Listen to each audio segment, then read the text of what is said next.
Welcome into a Monday edition of the Jordy Culotta Show, live, powered and driven by our good friends over at Go Chevrolet. Shout out to the crew over there, Lee Carney, Nick Richard, and the entire team over at Go Chevrolet as they're driving us and powering us every day here on the Jordy Culotta Show. Make sure and hit that like and share button if you don't mind. Thank you for starting your week with us, ending your weekend with us last night. On Sunday night, if you missed it, we talked to Jimmy Chase, Jamar's dad, as he was talking about the success of Uno here in his rookie season, AFC Championship, the matchup versus childhood friend Christian Fulton, and more. If you missed it, as always, it's brought back to you by RMB Builders Daily. Our water is provided by True Blue Water. Those are our friends over there at trubluewater.com. If you want to jump on the delivery route, our coffee is delicioussips.com, provided by Majestic Coffee. Our spice is Papa Earl's, as you can find them anywhere you shop locally, whether it is at High Neighbor, Calandro's, Rouse's, anywhere here in South Louisiana.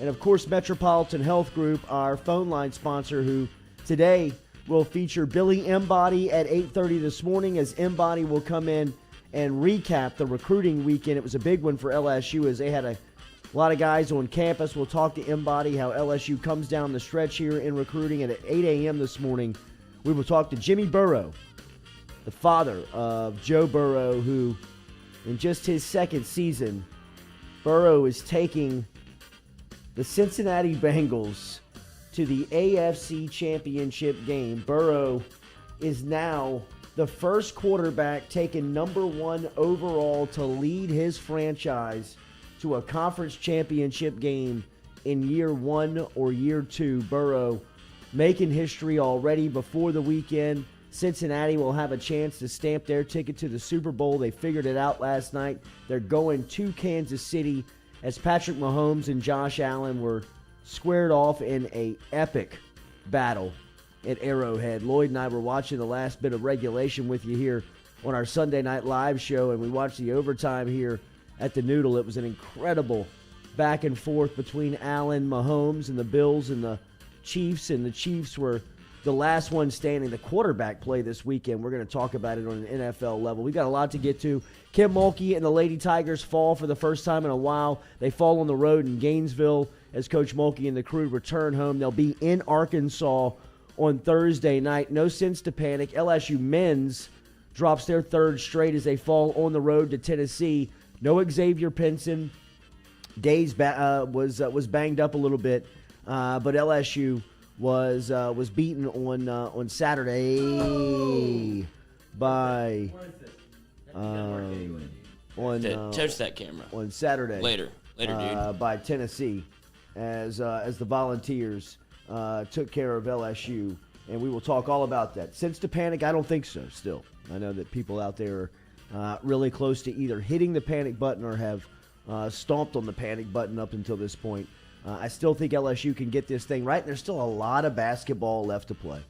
Lots of basketball left to play for LSU, and when they get Xavier Pinson and Darius Days to full health, or at least close to full strength, I know it's a tough ask here in the midseason mark to get back to full playing power, but I do think that with some rehab and some attention that Days can get it right before they move further down the line the schedule. LSU will host Texas A&M on Wednesday night. That'll be an 8 o'clock tip-off, so a late one for the Tigers. And then on Saturday, they travel over to Fort Worth to take on TCU, a part of the SEC Big 12 Challenge. And I know that we've all kind of been in the SEC basketball forest, and there is a really high level of basketball being played in the conference. But the Big 12 is playing some really good basketball too. Texas Tech, Texas, Kansas, of course, playing really good. And even TCU. So LSU will have their meeting versus TCU Saturday morning at 11 o'clock, and we'll talk about LSU basketball here before we get out of here at 9 a.m. You're bearing the lead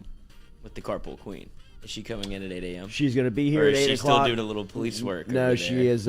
She's going to be here at 8 o'clock. We are very anxious to hear the latest from the Carpool Queen, as she is sounds like had a hell of a weekend. Sounds like had a hell of a weekend. She had this coming the whole time and never knew it.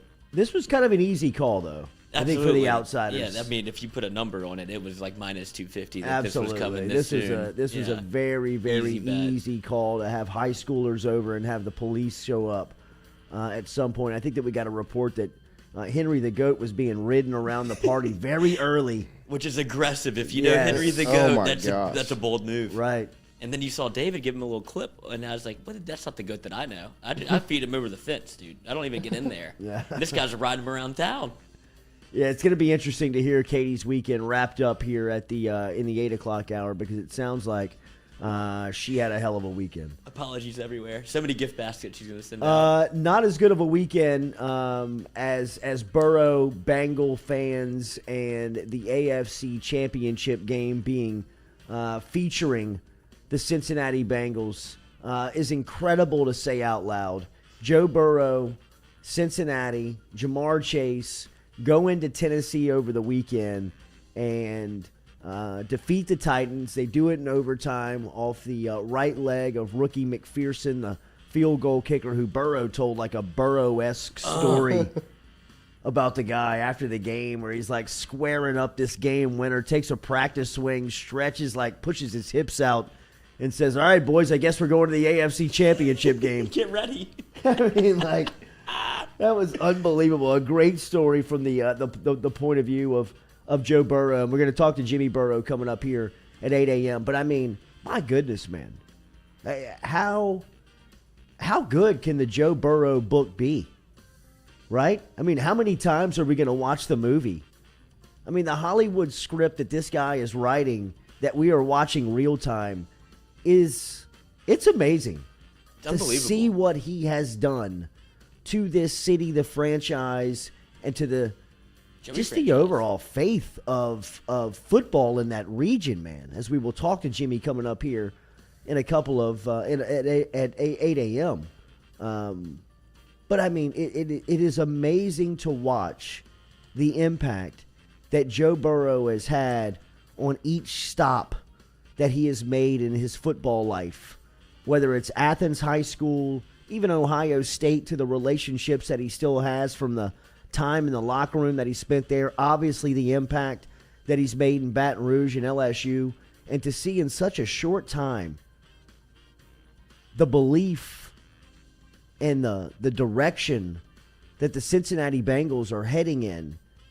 And, you know, I mean, we can, just like at LSU, there was a lot of people that were doing their job and there was a lot of people that were trying and pulling in the same direction, but Burrow covered up so much of the funk that was in and around the program that he could point you in a direction and get you to a spot that you were so far elite that he has done that in the NFL so fast has been just amazing, fascinating to watch. Like I said, I mean, the book, the movie is just, it's incredible to think about what it's going to entail. And look, man, they hadn't even played the AFC Championship game yet. What's up? Eli Apple is on Twitter today. He got time last night at 10:21. He was blasting New Orleans, wasn't I know. he? I'm about to pull it up. I mean, Eli, you're going to the championship game. Why now? Well, he's been like this. He's Yeah. always been in the. I saw when he said, like, New Orleans is the dirtiest, smelliest city. Oh, I didn't see that. I Yeah, mean, like, cool. I mean, cool, Eli, cool, we get it, bro. We get it. But do you remember, like, even draft day? Like, his mom was very outspoken. I think we had her on the show a couple of times. Yeah. So this Annie. is this is his Annie Apple. Yeah. Is that really her name? Annie Apple. Great personality. Isn't that a? What am I thinking? I don't know. Is that not like a movie character? I'm not sure. Annie Apple? It's Eli's mom. Yeah. Well, For sure. they're acting like a movie. But we got caught in the wash, actually, of Bobby Hebert. Oh, no. Yes, went off on Eli, and Annie was a regular on our former radio show when we were working in traditional media. And Now we're FM. yeah, now we're FM digital media. FM. Oh. But when we were working in traditional, we were working and had a radio show. He's taking shots at Sean Payton. Like, man, Grow up. Enjoy the ride. yeah, Eli, bro. I mean, if I'm Zach Taylor and the Bengals, I'm looking at this like, hey, man, our cornerback has kind of got his head somewhere else. Like, Made one play. dude, whatever, man. I mean, I really don't even have time for that. I mean, like, you're playing in the AFC Championship this week, Eli. Enjoy it. I mean, we get it. Your time in New Orleans wasn't good. Okay. I mean, that happens in the NFL. Some experiences aren't as aren't as cool as the ones that you're in, like right now, where you're winning. I mean, what are you looking back for? Enjoy the now. So, but back to Burrow, the Bengals, and everything that's going on there, man. I mean, for them to go into Tennessee and look, Ryan Tannehill struggled. Cincinnati really, from a defensive standpoint, they're going to have to play a lot better this weekend versus Mahomes in Kansas City to really have a chance, in my opinion. Burrow was sacked 9 times on Saturday, no touchdown passes, but he made the plays and the throws when he had to. Jamar had a really big, impactful play early on. He made some really big catches, but on a screen pass he caught Saturday afternoon where he shook Christian Fulton, and the story that Jimmy Chase Sr. was telling about, just growing up with Fulton and their time and playing together, not only at Rummel but at LSU, and now playing against each other in a playoff divisional round weekend, and so much on the line, and having those two guys go up against one another with some cool stories from Jimmy Chase last night. But Jamar broke through a Fulton tackle early on, and he was out in the open, man, and he was running down the sideline, and he was clocked as the fastest player in the NFL up to this point. Now, I don't know. This was on Saturday. Tyreek Hill last night. Goodness gracious. When he caught that pass in regulation and split those two safeties for Buffalo and hit the sideline. I mean, it looked like he was gliding. Yes, when he threw the peace sign at Micah Hyde. Chucked up the deuces, and he was out with, how much time was left for the clock? Didn't care. Didn't matter. It was like a minute 6, minute 3. As long as it wasn't 13 seconds, they was still left. had a shot. They give it back to Josh Allen. Allen throws a couple of dimes down. I mean, the quarterback play this weekend, real quick, and we can get into this. And daily, we are brought to you by Cajun Ready Mix Concrete, CajunRMC.com. Remember, over at Cajun RMC, Cajun Ready Mix, they're ready for your project, no matter how big, how small, whether it's industrial, municipal, residential. Get in touch with our friends over at Cajun Ready Mix Concrete, CajunRMC.com, CajunRMC.com. Get in touch with Bradley Catero, Stephen Cheatham, and the entire crew over at Cajun Ready Mix, and tell them you heard it here on the Jordy Culotta Show. But the quarterback play, like, these aren't traditional quarterbacks by the sense of make all the plays, protect the ball, don't take as many risks as you do playing it safe. And to me, this is almost kind of the evolution of football kind of playing out in front of our face. Burrow, in my opinion, is probably the best natural quarterback out of all of these guys this weekend. Mahomes coming up. I mean, like, Mahomes, some of the passes that he's making yesterday where he gets the ball to the receiver. I mean, a lot of traditional coaches, and credit Andy Reid and credit Cliff Kingsbury and guys that have coached Mahomes during very productive years of his football, that have not tried to, like, coach him out of what and who he is. I mean, I think a lot of traditional coaches would probably look at that arm, kind of side arm and submarine stuff and be like, hey, man, you can't do that. That's too risky of plays. Or even some of the impromptu plays where he makes it, he kind of just shuffles the ball ahead. I mean, some coaches would probably see that on film and say, we're not doing that anymore. That's done. We're not doing that here. We're protecting the football. We're going to, first things first, not turn it over, and really allow him into a vault, because he is so fun to watch, man. Bat out of nowhere. He is like watching, the Chiefs are like watching, like the Golden State Warriors a couple of years back, where they're just, at some point, it's not if, it's when, they're going to get you. I mean, they're just going to go hyperbolic, and they're either going to hit a barrage of threes, or you're just going to blink and you're going to be down 15, or in the case of Kansas City, the Chiefs on a football field, you can give them the ball with just about as any time left. I saw the stat where they won the game in 13 seconds or pushed the game into overtime in 13 seconds, and Dak and the Cowboys could get a playoff in 14 seconds. I mean, really, if I'm looking at Jerry Jones and if I'm Stephen Jones and looking at that yesterday, I'm looking at Mike McCarthy and saying, yo, bro, WTF? You're fired. You know what I mean? Like, I'm sitting here looking at these pros get down on the field in 13 seconds. Mahomes. Now, I know that Mahomes is kind of a unique figure, but I mean, Dak Prescott's an elite quarterback, or considered to be right there as, one of the top quarterbacks outside of the championship contenders every year. I mean, he should be making those plays.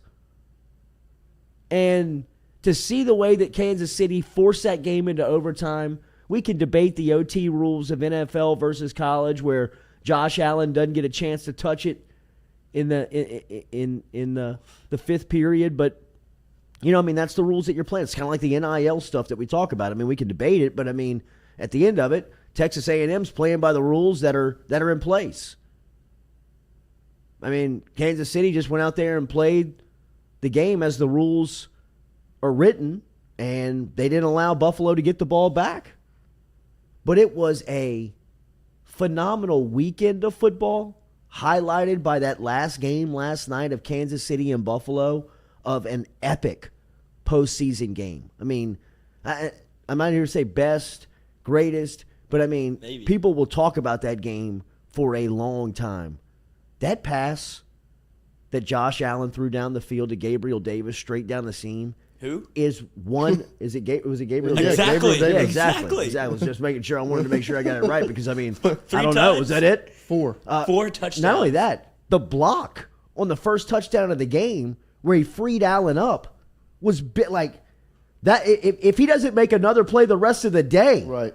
that is a phenomenal, just incredible play that he made. How much money did he make yesterday? A lot, man. A lot. And just like we're talking about with Mahomes kind of being this, this very unique style of quarterback. Matthew Stafford's making no-look passes. You know what I mean? Matthew Stafford's making a little bit of that sidearm. He's got a little bit of that Mahomes in him where he's got this arm strength, like Allen, like Mahomes, that he can just every throw is in play. Everything that play he made at the end of the game to drop it into the bucket into Culp was a beautiful pass. But he still throws the ball on a laser when he has to. And to see the 4 quarterbacks standing this weekend, where you've got Burrow in year 2 in the AFC Championship, Patrick Mahomes is probably the face of quarterbacks right now in the NFL. To have Matthew Stafford going this deep into the playoffs for the first time in his career, his first 2 postseason wins of his lengthy Hall of Fame career for Stafford.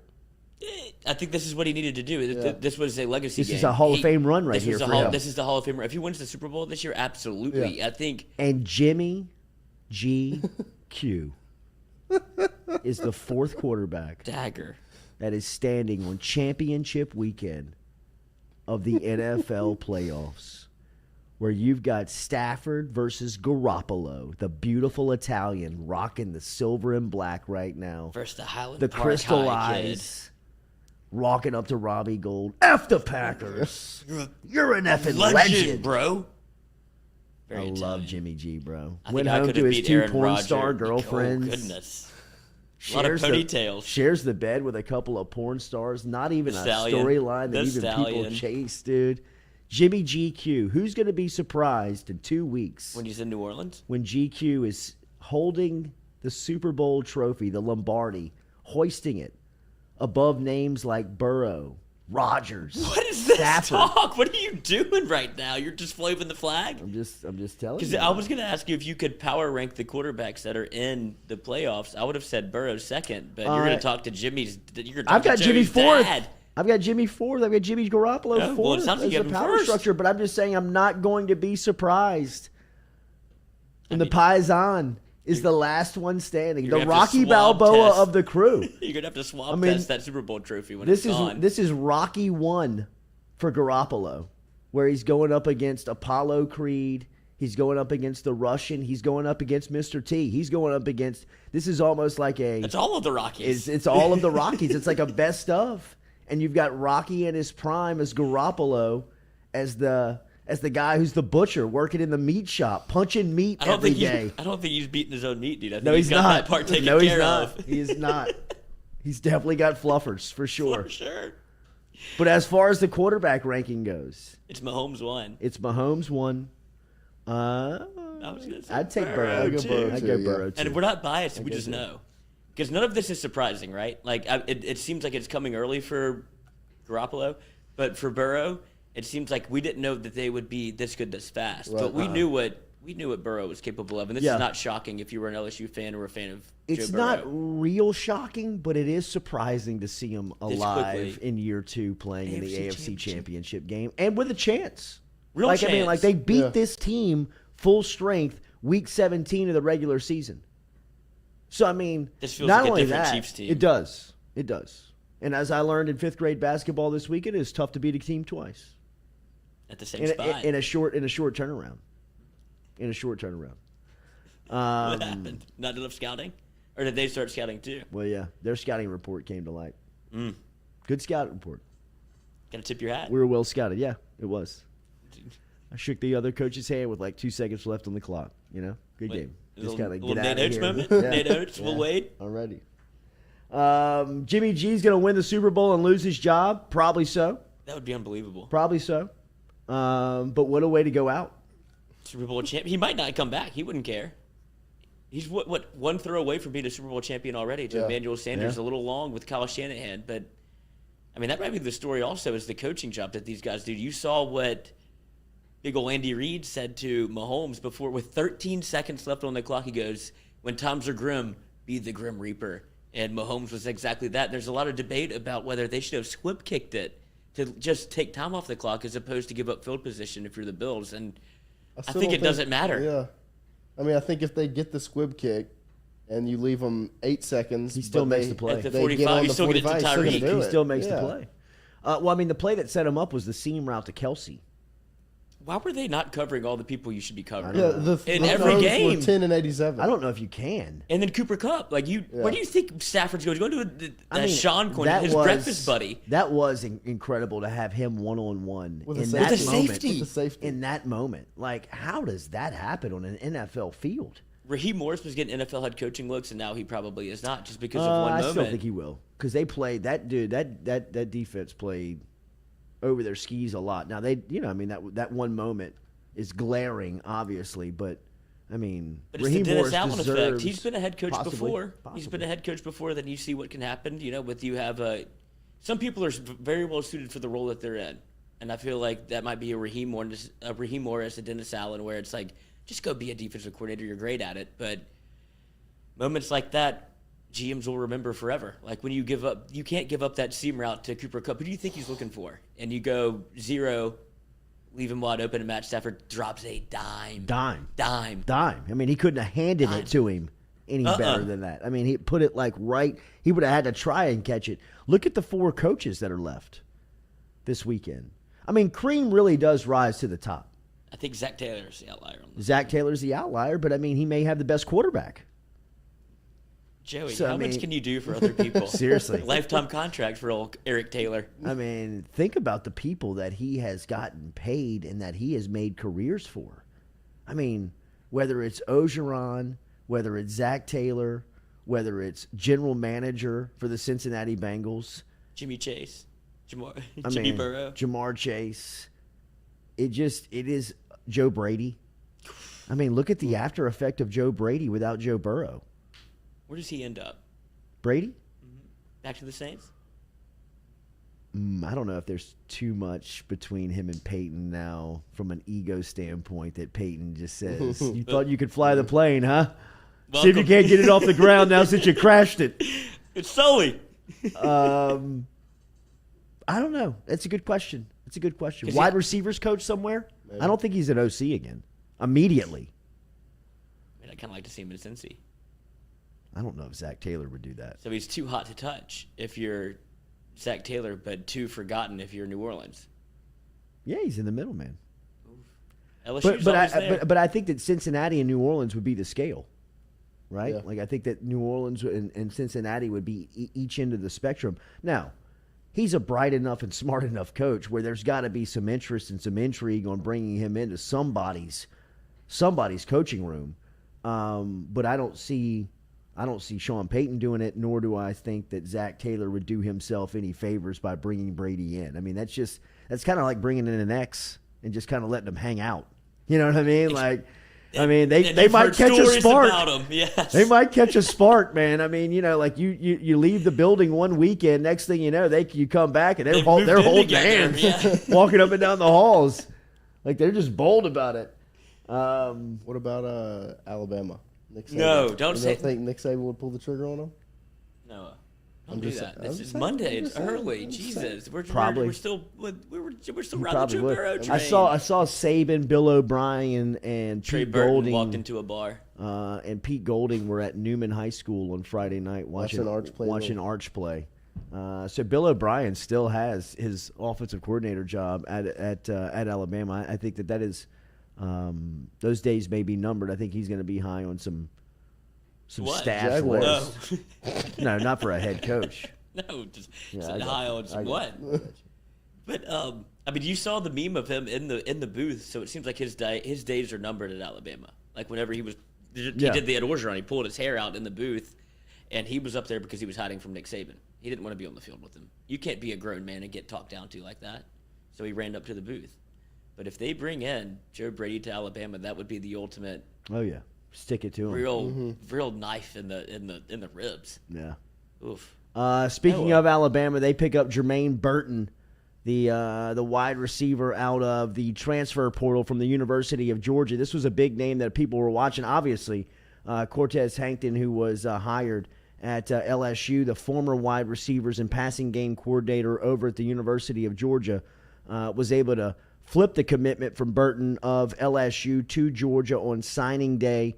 Many people believed when they saw Burton's name go into the transfer portal that this was going to be a homecoming of sending him back to, or him going back to Southern California. That's where he's from. He's from the Los Angeles area. LSU had recruited him out of that area and had his commitment for a while during recruiting. I mean, a couple of months he was committed to LSU. That ended up flipping, like we said, on National Signing Day to Georgia. Hankton had a lot to do with that. Obviously, he coached Burton in Athens the past 2 seasons.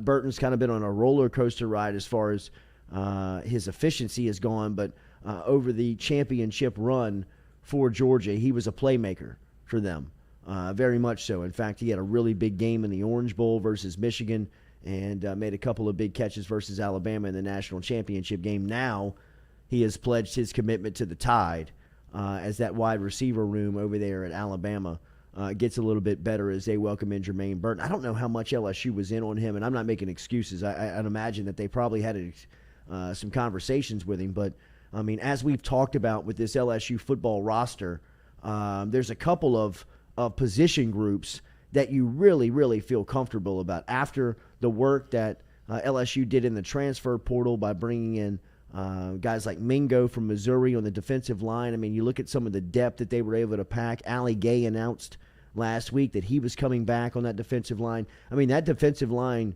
group feels NFL ready right now. I mean, they feel championship-type contending good right now. When you talk about Gay on the outside and B.J. Ojolari on the outside of defensive end, then on the inside you've got guys like Mason Smith and Jaquelin Roy, and you bring in guys like Quincy Wiggins, and you got guys like Mingo who can add depth. I mean, that's some really good numbers. That's some really good players. Wide receiver feels up there as far as talented rooms. Now, they're not as proven as that defensive line. They've got some young guys in there that have played some games and made some plays. But from a talent standpoint, I mean, when you just start going down the list of, Jack Besh and Malik Neighbors and Chris Hilton and Brian Thomas and Jeray Jenkins, I mean, these guys are really uber good athletes, standout athletes, and, some of them feel like they're set to have a breakout type year. So I don't know if it's as big of a miss at LSU if they were really in the mix for him, and we'll ask Billy Embody how close Hankton was being able to pull Burton back to Baton Rouge, who was to his one-time commitment, or if LSU was even in the market on trying to get him from Athens to LSU. So we'll see. We will talk to that, and we will talk to Billy Embody coming up here in an hour on the Jordy Culotta Show. We're brought to you by City Cafe. CityCafeBR.net. Stop in and see our friends Squeaky Miranda, Cody Miranda, and crew out there on O'Neill and George O'Neill. Easy to find them out there. They've been in business for 100 years. They started the company back in 1918, and now still keeping it going with daily lunch specials. Great char-grilled oysters, great raw oysters. You can find them all online, all of the selection online at citycafebr.net. If you're looking for brunch options on Sunday, stop in and see City Cafe as they open up at 10 a.m. for you over there on O'Neill and George O'Neill. Live music on Fridays. City Cafe, citycafebr.net, citycafebr.net, as City Cafe is a proud supporter here of the Jordy Culotta Show. LSU basketball trying to get it right this week, as they will have a show, or excuse me, they will have a game versus Will Wade's radio show is tonight from TJ Ribs. Unfiltered. Is that tonight? Is that tonight? I think it's just that's on Wednesdays. TJ Ribs one's tonight. Yeah, I think he TJ has Ribs. 2 radio shows. I guess. They do the coach's show, and then he has the unfiltered show. Jesus. It's a lot of access. Let the man coach some basketball, can we not? On Saturday, they fall to Tennessee 64-50 as LSU goes into Knoxville and loses their 3rd straight. It was a tough one for LSU. Darius Days didn't end up going 26 minutes for you, only 5 points. He was 2 of 10 from the field, 1 of 7 from three-point land, as LSU was 4 of 19 from behind the arc. Not good numbers on the road, as they only scored 50 points. As we mentioned, the struggles as of late can be explained, in my opinion, and I have no excuses, right? Like LSU, nobody feels sorry for LSU that they're a little beat up. Nobody feels sorry for LSU basketball that they're going through a stretch right now that has been probably the hardest of the schedule up to this point. It's really been kind of a minefield up to this point in the SEC play, and that things will start to breathe a little easier for you starting on Wednesday night when Texas A&M comes through, and hopefully you can start to get some of these guys back, like Xavier Pinson. Sharif O'Neal is working himself into stronger and better health. Darius Days is doing the same. One thing that I will say, and I think that LSU, from a critical standpoint, deserves the criticism of, because I think that the last couple of games have really highlighted when you lose players like Xavier Pinson and like Darius Days, who a lot of the offense runs through, right? Like when things break down out there, or when there are specific plays called, or where there are individual plays that are set up for focused scores, a lot of that goes through Pinson and Days. So when you take those guys out of the lineup, it's a struggle for the rest of the team to kind of find their footing, right? Like offensively, they look very clunky. They look very out of touch. And in my opinion, one way to relieve that is to have some type of sets put in place. I mean, if anybody's watched high school or, even lower level basketball, like the offense is like a motion offense, like a flex offense. A flex is like something that you run kind of like on the low block where people are kind of screening out to where LSU's an outside shooting team. You can run some screens and have people moving. A high-low type game if you've got like Efton Reed and Alex Fudge on the court at the same time, or even somebody like Sharif O'Neal who's been getting better minutes or more minutes, where there's some type of system put in where if the ball goes there, it triggers somebody to move to a certain spot, right? I mean, the ball seems to stick and the offense seems to stay when LSU is struggling their most, or at least at their most on offense when you watch them, in my opinion, where people are just kind of holding it, looking around, trying to find a place to go, and everybody's kind of standing in one spot. Now, when you're at full strength and you have somebody like Pinson who you can pitch that ball out to and say, hey, set it up, get us into something that's easy, find us a shot, find somebody a shot that you can either set them up with a pass on a good one, you can run somebody off a screen, and you can put it in their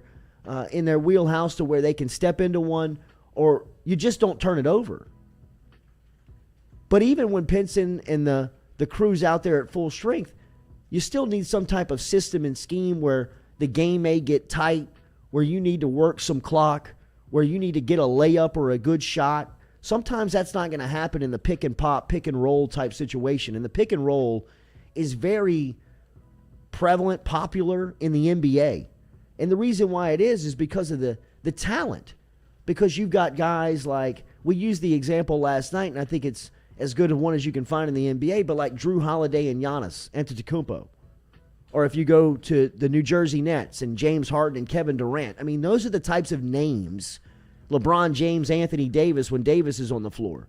I mean, these are the types of names that when things break down on the NBA floor, you can just play 1-on-1, 2-on-2. And if you've got KD and James Harden, or if you've got Giannis and Drew Holiday, or LeBron and AD, well, we're just better than you.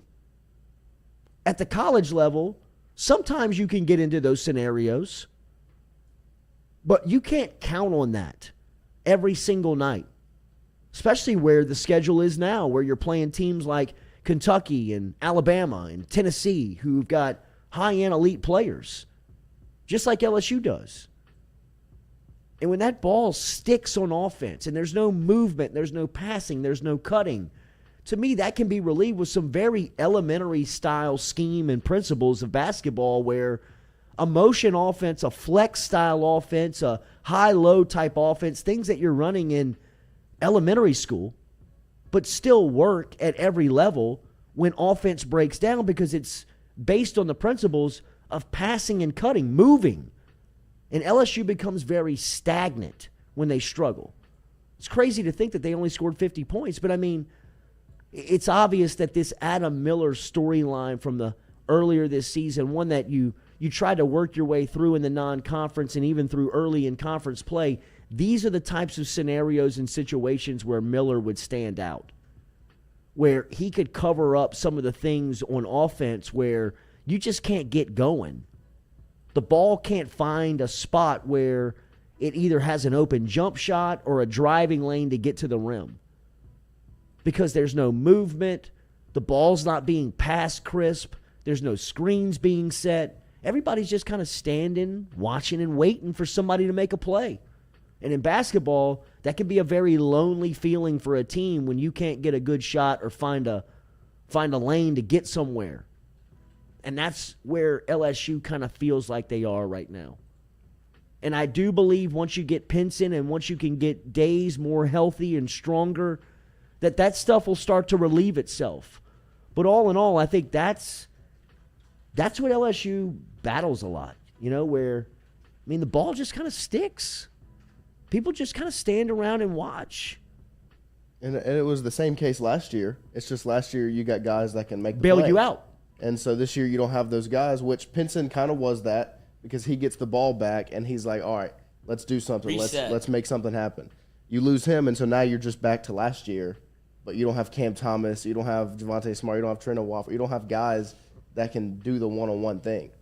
It seems like this team was built on the contingency of having Adam Miller. Shout out, happy birthday, right? Adam yesterday. Miller.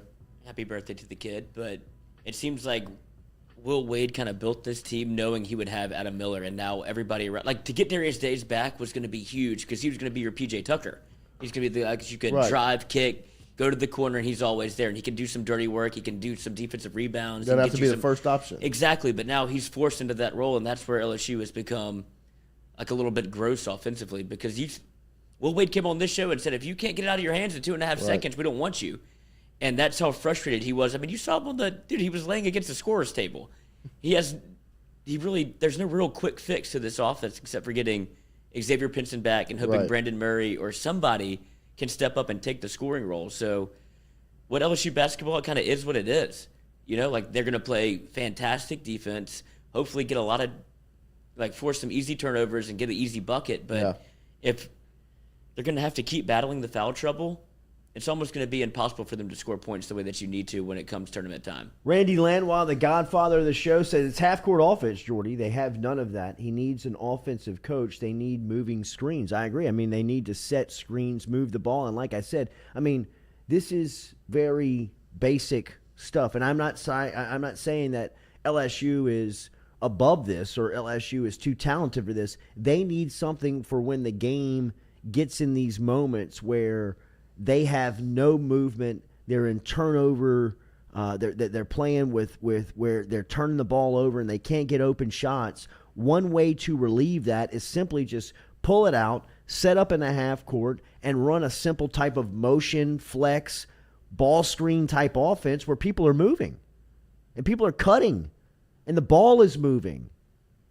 And you're finding good shots where, I mean, a lot of the times Brandon Murray's kind of trying to dribble around the arc, and he's trying to find a shot lane where he can rise above and over somebody. And luckily, he's athletic enough where he can pull that off sometimes. But if that's what you're counting on, if that's what you're hoping for, then that's how you score 50 on the road.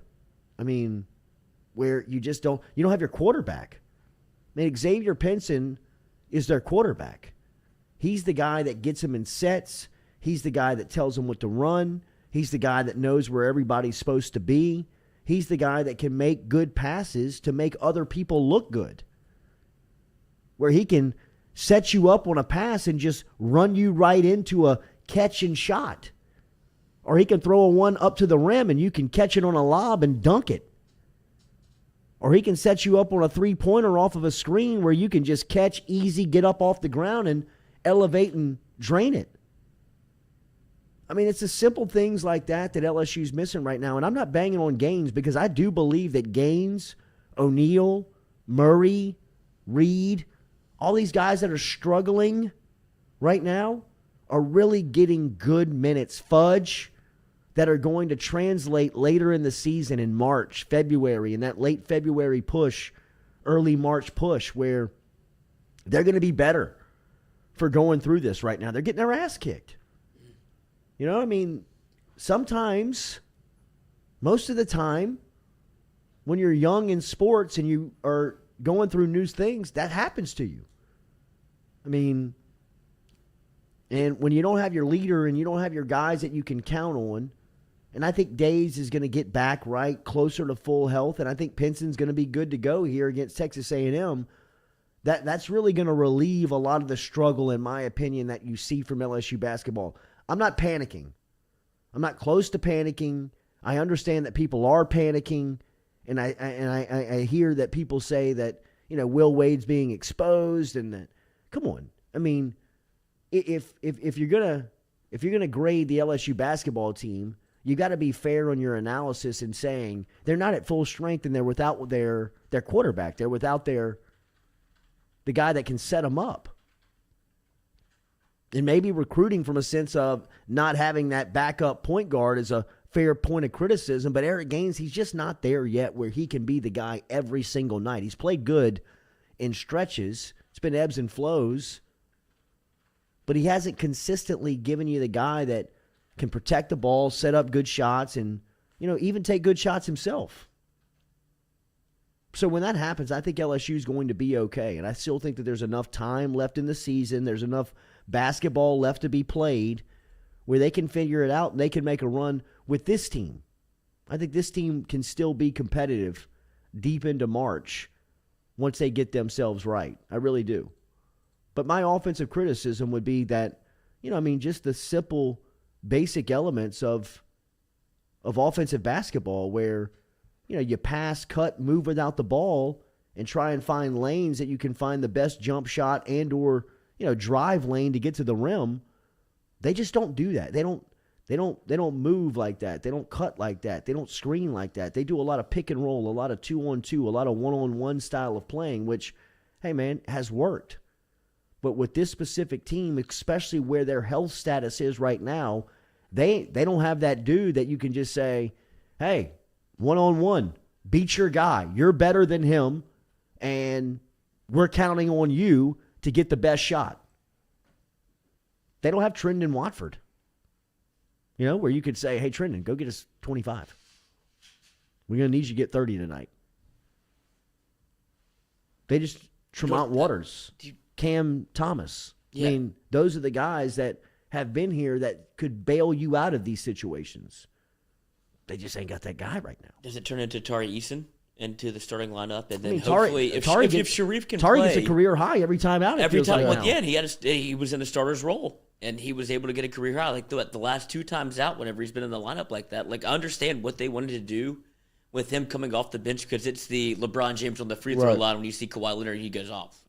Yeah. Like, he's that guy. When you see him come off the bench, you're like, the game's about to change.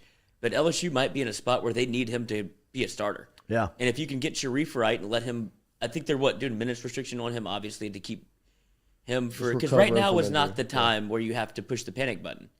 And so if you can get him right for March, that's what they're thinking. But everybody is a lot of new LSU basketball fans in here, so it's okay. Yeah. Chili, Wade has to involve Efton more. He's a guy that can play pick and pop. I agree. There is more parts of Reed's game that you can use him in. He's still getting used to the speed and the strength of the game. I'm telling you, it's a very strong. It's a very much stronger and faster game than I think he anticipated for. Donnie T says no panic. They're just playing higher competition right now. Hang on, Donnie. I lost your. Okay. No need to panic. They're just playing better competition. People went crazy when they were 13-0 playing subpar teams. Brett LeBlanc says exactly, Brandon. Reed needs to man up and get tough and play like he wants it out there. A lot of LSU football fans out there. The Carpool Queen is here. She is still wearing her stress on her face this weekend.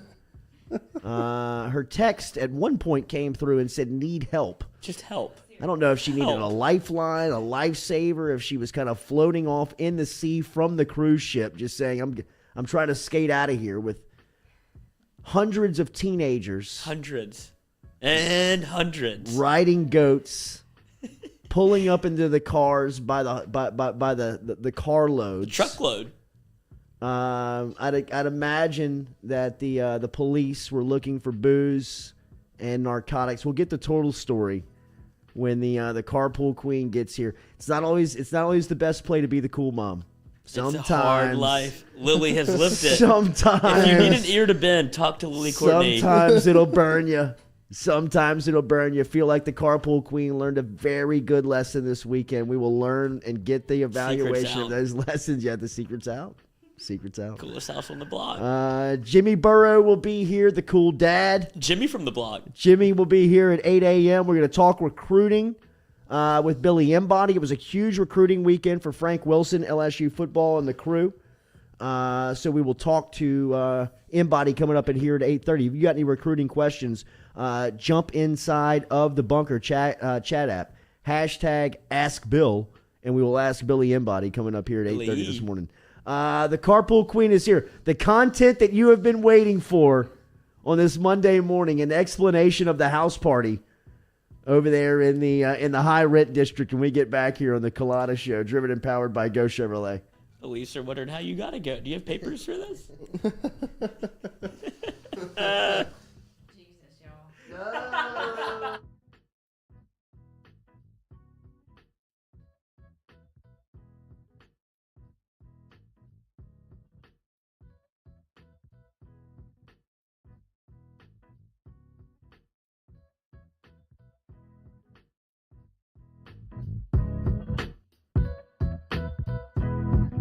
Papa Earl's, the fine spice, originating right down here in South Louisiana by our guy Mark Pop Norman. Developed it back in 2018 and won Amazon's Newcomer of the Year in 2019. They pride themselves in having 30% less salt and sodium than the leading brands at the same price point. You can find them locally. Look for Papa Earl's at Rouse's, Calandro's, Mathern's, High Neighbor, and more.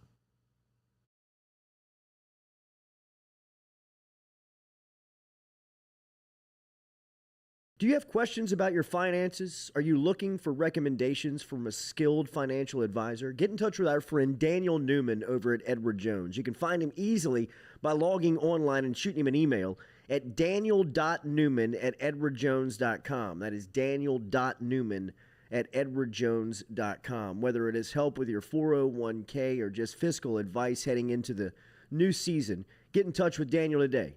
Best way to do it? Email him, daniel.newman@edwardjones.com. He's our experienced financial advisor. Let him be yours, daniel.newman@edwardjones.com.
A lot of things to work out here on my this God. Monday morning on the Culotta Show.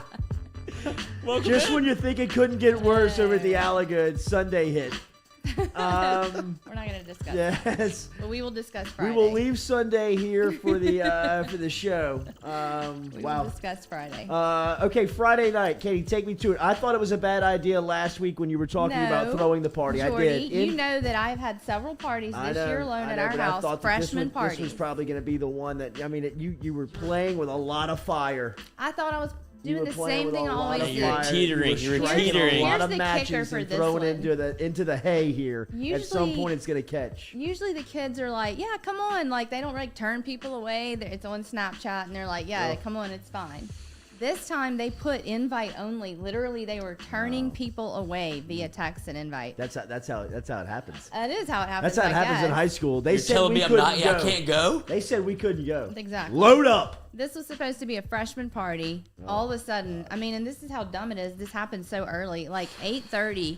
Like droves of juniors my and God. seniors just start coming down the my driveway. God. I didn't even know they were here Looks like because they Woodstock. parked down the street. It really was. Oh my It God. got out of Just control. Like it Walking escalated Dead. so quickly, like in 30 minutes. I'm not kidding. God. To the point where David and I were out. I was pushing through a crowd of people in the driveway. And they didn't even care. I don't even know you live Bottles there. of whiskey, like That's- throwing what? them on the ground, glass breaking everywhere. David's What? like, "Get the F out!" Like we were telling Kids, that we bro. tried for a while to tell the kids, like right when that kind of started getting weird, we were like, "Shut it down, y'all! Like go around and Yeah. tell everybody, like we don't want to embarrass y'all, but it's out of control. Shut it down."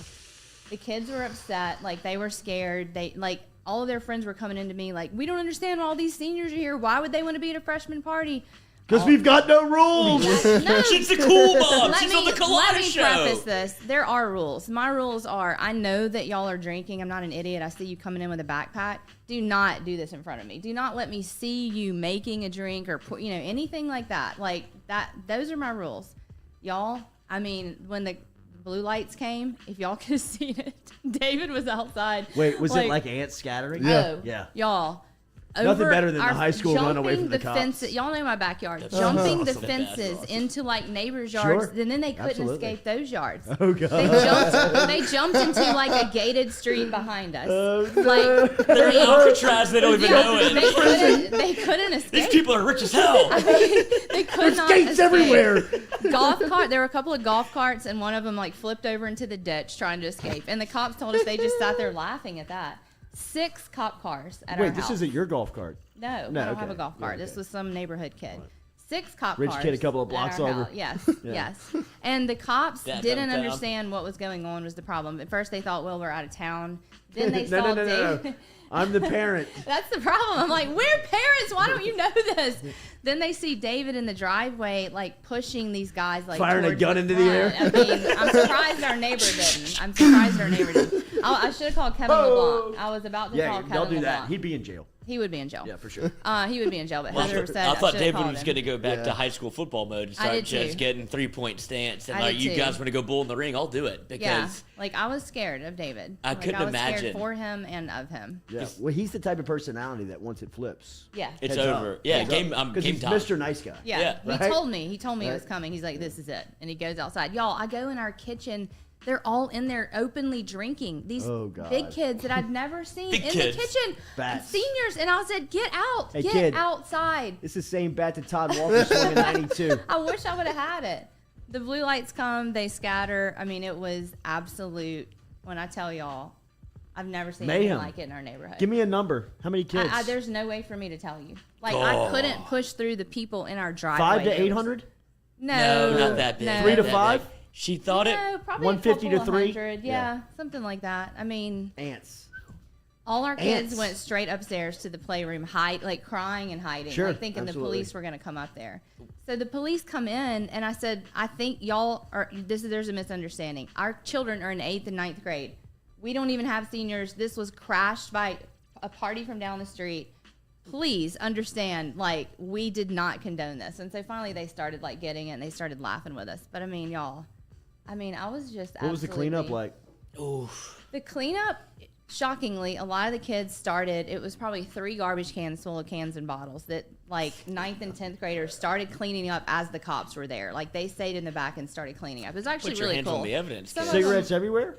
Everything everywhere. Yeah. Everything everywhere. Wow. Our driveway was coated in a layer of glass. Like we couldn't go outside. Like you couldn't go into the driveway. David and I had to clean it up the next morning, like with big brooms and like, I mean. So they were smashing They bottles. were smashing bottles. Full on. So It's basically a riot. You know the guy next to me, we have that wooded lot, and they start running into there, and that guy's crazy. And David was like, I wouldn't turn in there, and he's going to come out with a gun. You're running the wrong way. Yeah. So they like scatter and run like the other way.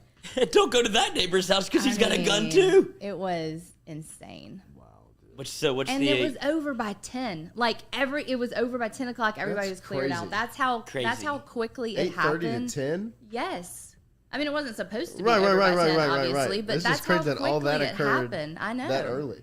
So we called our kids down. I mean, they had a lot of people sleep over that night who were all like panicked. I'd gone upstairs and there were boys upstairs in rooms with girls, and I go up and I open the door and I said, "Get out!"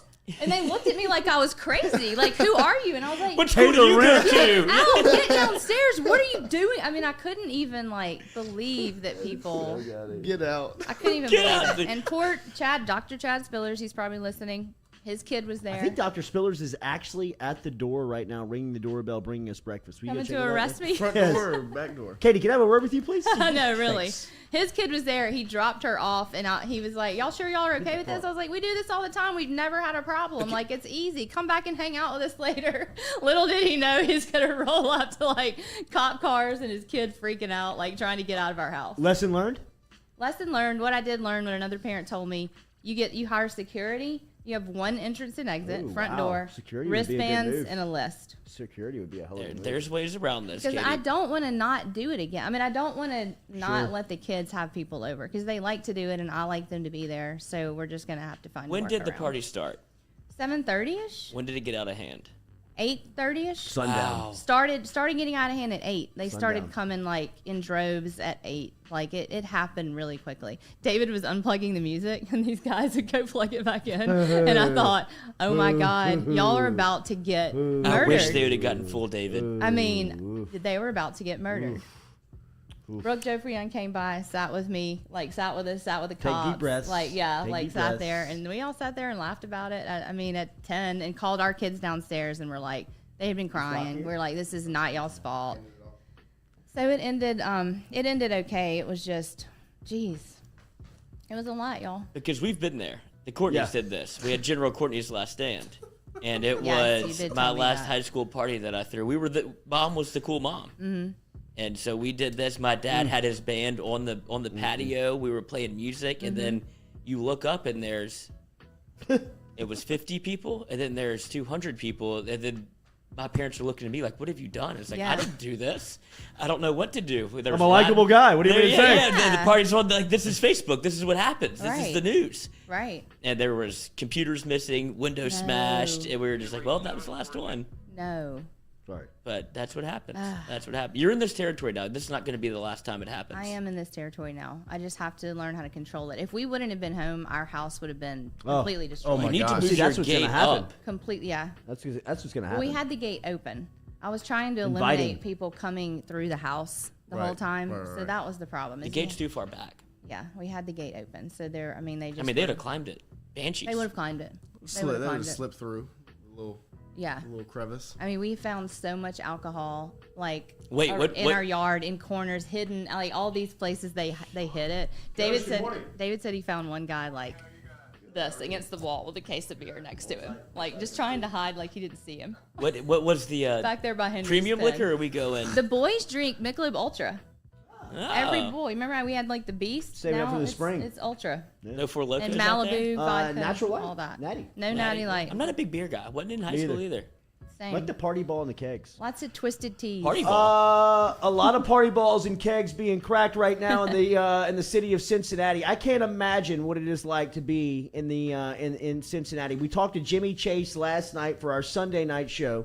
Jamar and the crew, as Joe Burrow and Cincinnati roll into Tennessee, take care of the Titans, and now we'll be moving on to Kansas City for the AFC Championship game. Our favorite is Coach Jimmy Burrow, of course, the father of the Golden Boy, Joe Burrow, who has brought life to so many cities in his short 23 years on earth. Baton Rouge, Athens, Ohio, and now Cincinnati, as the Bengals are in the AFC Championship game. Coach, good morning. How are you? I'm doing good. It's a great Who Day in Ohio. Wow, today. I like that. Who Day. I like that. Who Day, baby. Coach, what was Saturday like? How cool was that? Take me through the day. What was the nervous energy you're feeling as you wake up to start that day, knowing that he's got a chance and the Bengals have a chance to get into a place that they have been so long? The night before, we got in the night before, and we had friends and family. My son Dan and Jama got in late that night, so I didn't see them the next day. Had another tailgate. Kind of went through our routine. Got in to the stadium in time to watch Joe warm up, which is part of our kind of routine. And but we were probably more nervous than normal. We just know how much a game like that means to Joe and his teammates, and really crazy. I mean, we had control the whole game, as you saw, and just like all these games over the weekend, it eventually gets down to the last play, last minute, overtime, whatever. So just a great day, and then continued to be with friends and family after the game. Nashville is only about 6 hours, 45 minutes. So stopped in and saw Joe on the way home yesterday, and now Robin has a snow day today, so even a better extension of the weekend. Wow, that's cool. In South Louisiana, a snow day, it only takes a flurry. What's it take for a snow day to call off school in Cincinnati? In Athens. I'm sorry. I'm sorry. And we're, it's just a lot of hills, and so it doesn't take that much just because of the bus route, but when we were in Fargo, when I was at North Dakota State, my wife was playground supervisor, and it had to be wind chill of 17 below before they called off school. And the kids even complained then, so we're used to it, though. Wow. We walk backwards in the snow both ways. Evan McPherson, he's got a little bit of Burrow in him. That story that Joe told was amazing. How have you seen this rookie evolve through this first year? Well, Joe told me at the end of training camp, he said, "I haven't seen him miss yet," and I don't think he did until a few games into the season. So Joe's known that he was a great kicker from training camp, but he's made big kicks the whole year, and just amazing. I mean, he fits right into that locker room with the toughness and the confidence, and he's one of the best now. Coach, what's it like Sunday for Joe to wake up after being sacked 9 times? What's it like to get his body back right for next weekend? What's that preparation like? So we stopped in there. Cincinnati is on the way home from Nashville. So we just pulled in there and spent about 20, 30 minutes with him, and we had to get out of there because he was getting ready to get a massage. So that's the first thing on Sunday. But or actually not. He had gone already in for treatment and team meetings yesterday morning. So it's a process. The good news is he's got an extra day. And since we played Saturday, and he doesn't play till next Sunday, so but knowing Joe, it's just the same routine that he'll stick to all week. From a defensive-minded guy like you are, when you see this matchup of Cincinnati and Kansas City for the second time in a month, what do you see? How do you like this matchup? Obviously, it was a great game in Week 17. What do you see when you see these two going at it? Well, the last time Lou Anarumo, who's a friend and defensive coordinator of the Bengals, did a great job of at least limiting yards after the catch for the most part. Those guys, whether it's Kelsey or the other wide receiver, the fast one, they have a lot of yards after the catch. So we did a good job we were able to protect Joe as an offensive line, and that's always the key. But they're going to score points. Everybody goes into the game offensively knowing that you got to try to keep up with them, and then as a coordinator, you just try to limit their big plays and don't let them start running the football too, because that's just another added dimension. But all that's much easier said than done, as you saw yesterday. That was the number one defense in the NFL yesterday. I still see and hear the story of his high school coach or his elementary school coach talking about when he walked up to the field for the first time in 6th grade with sunglasses on, and they knew that this guy was going to be different, talking about Joe. Coach, is this even early than you thought of, this type of success? I mean, he's in the AFC Championship game in year 2, and it doesn't feel like a fluke. Well, they were just saying on one of the shows here, I think Dan Orlovsky just said it's the greatest turnaround of a quarterback for a franchise in 2 years that's ever been. So that's quite an accomplishment. Coach Sam Smathers was Joe's 3rd, 4th, and 5th, and 6th grade coach, and it was actually 3rd grade when Joe rolled in there, and he needed a quarterback, and he did wear sunglasses quite a bit. His eyes were a little sensitive back then in the sun for whatever reason. So he had the style last year. I have a picture of him with the Iowa Barnstormers sweatshirt on and sunglasses. I sent it to Kurt Warner the other day because he played there. I was there with him at the Barnstormers, and he thought it was cool. So he's had that style all along, and to be where they are today as a team. And Joe, personally, it's amazing. But he showed a lot of the leadership traits, early in his sure. even way back in those early grades. You mentioned a little bit of him having a little bit of that style and that swag. We showed a video of him going through the Tennessee Titans after the game and signing jerseys. How early did he start practicing that signature? Because it seems like he's got it down pat. That's funny because Robin just saw his Social Security card the other day, and it's a little different from back then. But it's just, I think, part again of his style, and that's what he feels comfortable with, and people seem to love it. And I always thought you had to sign your true first and last name. So, but I guess not. Joey B. Joey B is the way to go for him now.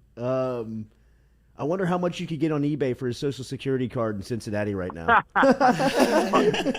Well, I got a lot of those things that might have to be an addition to my retirement here one of these days. The new NFT coach.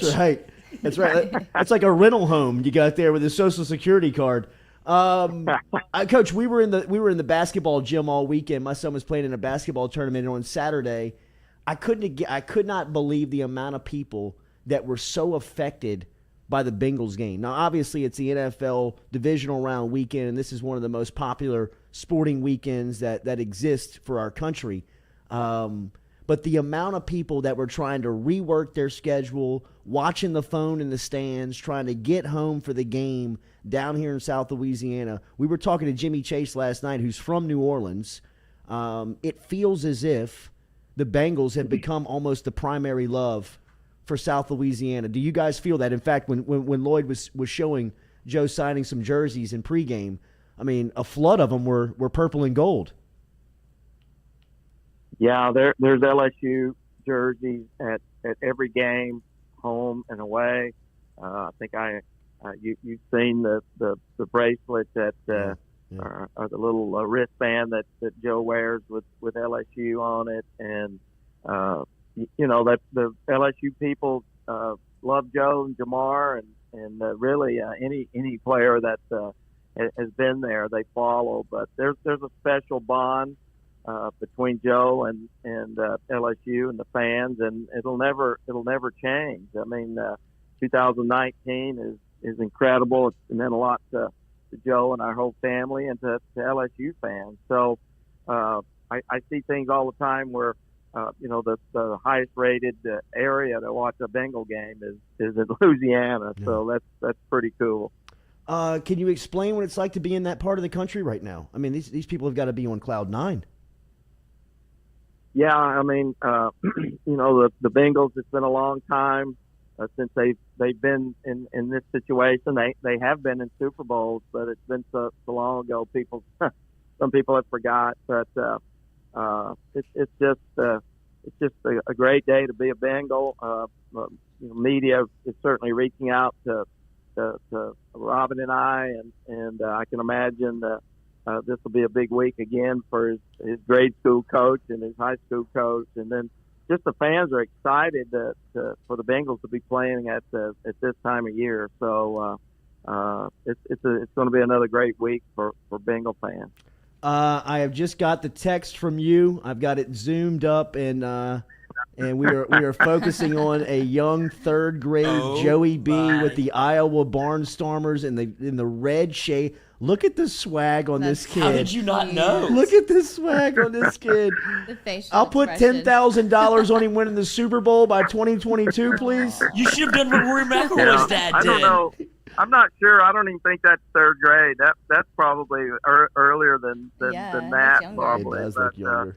I'm not sure, but that's one of the coolest pictures adorable. of him. So I ran across that one the other day, and he went to Barnstormer games early. I think by the time maybe Kurt Warner had already gone, but some of his first experiences were in Des Moines watching the Iowa Barnstormer. Wow, that's so cool. I know this is a great time. Thank you so much for the insight and the stories that you allow us in bringing us in for this part of the ride.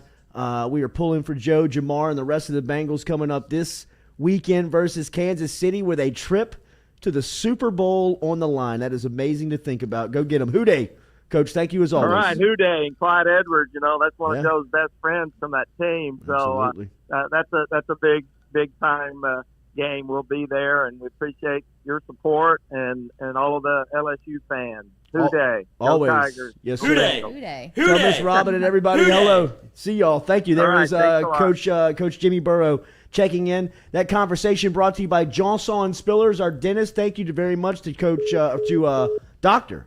Chad Jimmy Spillers Burrow. For checking in this morning. Well, that picture of Joe. Thank you for the doc for sending breakfast over this morning. Yeah, geez. Thought you'd never speak to me again. As he is over at Johnson Spillers, of course, in Gonzales and Baton Rouge. If you've got questions or if you've got any concerns about dentals concerns, you can get over to Johnson Spillers. They can work that out for you. You can get over to the website. You can request an appointment over there. You can fill out the paperwork as a first-time visitor and find out all of the dental specifications that they take care of over at Johnson Spillers. They can help you out with everything from general dentistry to pediatric dentistry and everything in between. Shout out to Johnson Spillers, our favorite, over there in Gonzales and in Baton Rouge. We'll be back. We'll be here at 8:30 this morning. We'll talk to Billy Embody, as it was a huge recruiting weekend for LSU football, as they had Trevonte Citizen in town. We will talk to Billy about the latest on recruiting coming up here on the Jordy Culotta Show, as we are driven and powered every single day by Go Chevrolet. Monster, 8th grader. Monster. I'm outing kids. Jen Helmke just messaged me and said, well, now I know why Avery said she left early. That's her stepdaughter. No. This is what Mom had Rosary Group for on Wednesdays. Wow. It's gossip, the gossip crew. Did anybody watch the Jordy Culotta Show this morning? Katie. Now we know why our kids were home early. That means they're good kids, though. Exactly. No, that means they were running from the cops. I know. Yeah, get out of there. Passed out upstairs. If they didn't make it home there, you got to worry about them. We found another place in Pineville. I gotta get some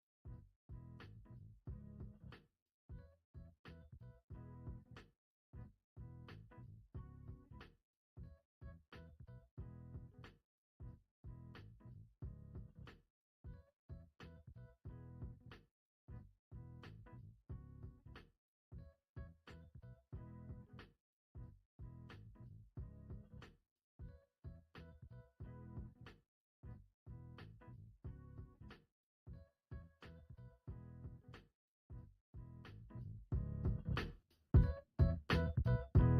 Gearing up for spring and summer down here in South Louisiana, and you want to keep your lawn maintained during these sunny seasons? Get in touch with our friend Blake Abear over at Abear's Lawn Maintenance, where he says, you grow it, I mow it. 225-485-8022. 225-485-8022 is where you can find Abear's Lawn and Maintenance, the official lawn and maintenance company of the undisclosed location. Do you have questions about your finances? Are you looking for recommendations from a skilled financial advisor? Get in touch with our friend Daniel Newman over at Edward Jones. You can find him easily by logging online and shooting him an email at daniel.newman@edwardjones.com. That is daniel.newman@edwardjones.com. Whether it is help with your 401k or just fiscal advice heading into the new season, get in touch with Daniel today. Best way to do it? Email him, daniel.newman@edwardjones.com. He's our experienced financial advisor. Let him be yours, daniel.newman@edwardjones.com.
I've kind of got Jay in that mold too right now.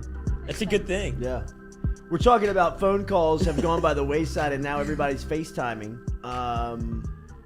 It's probably my way of communicating.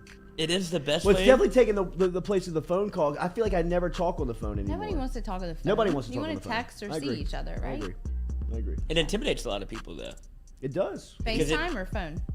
FaceTime, well, Yeah. both. Like phone calls. How honest are you with people when they ask you, what are you doing? That's right. That's a Then non-answer. you Where don't are answer- you? Then Where- you don't answer. At home. Yeah. At Katie's. then you All right.